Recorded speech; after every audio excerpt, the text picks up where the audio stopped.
What up, Sauce Drops? Welcome back for another Fallout 4 video. Today we're going to be talking about supply lines and how to set them up on Fallout 4. It's not super intuitive in the game, and they kind of don't really explain it. So I figured this little tip video might be helpful for somebody out there. If it is, let me know in the comment section that it helped, and by leaving a like on this video. But without further ado, let's go ahead and jump into it.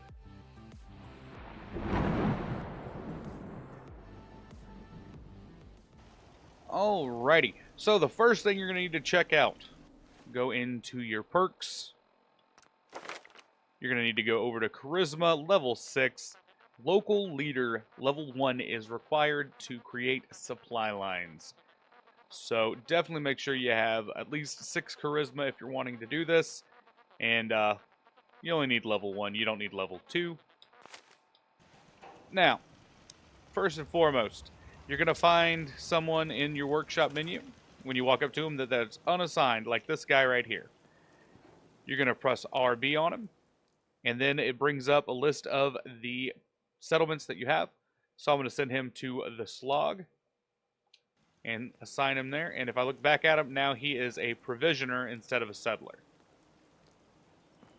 Now, the recommendation is to send one person from every settlement to a different settlement, because they can only do one job. Since he's a provisioner now, he can no longer pick fruit, he can no longer stand guard, he can't do anything other than what he's doing right now.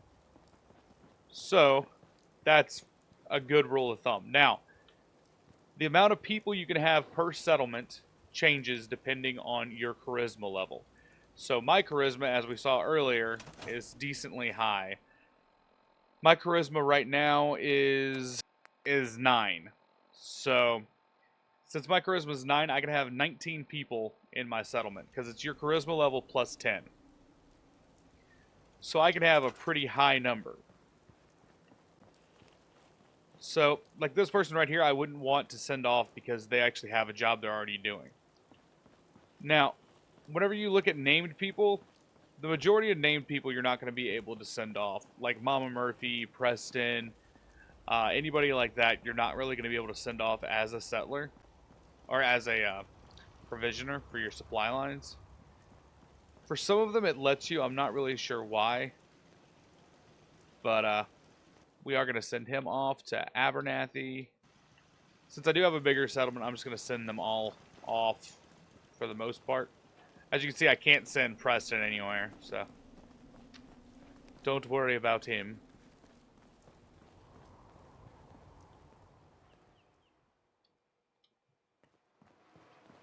And let me see if I got one more. Yep, there's another settler right there I have. So all of my places now have a settler that are going there to do the supply line for me, right? Now, an easy way to see your supply lines is you bring up your map, and you go ahead and press LB and show supply lines. And as you can see, I have 4 different routes going out to our 4 different settlements that we have established. And like I said before, I'm only doing it from one area because I do have a really big population in this settlement. But as a rule of thumb, you really want to send one person from each settlement to a different settlement. Because if I set one from here to go to Abernathy, and they send one to go to the Slogs, we're still connected to the Slogs from this settlement as well. Yeah. It's like a chain. Every link in the chain is connected to the other. Thank you so much for watching this video. I hope it's super helpful for you guys and you're able to set up your supply lines without an issue. If it is helpful for you, make sure to leave a like on this video and let me know in the comments section down below. And while you're at it, go ahead and hit that subscribe button. It's super helpful for the channel as we are trying to grow this thing out and see what we can do this year. We do have some goals in place that we want to try to hit, and I can't do that without you guys. Thank you so much for all the love and support, and until next time, guys, keep it saucy.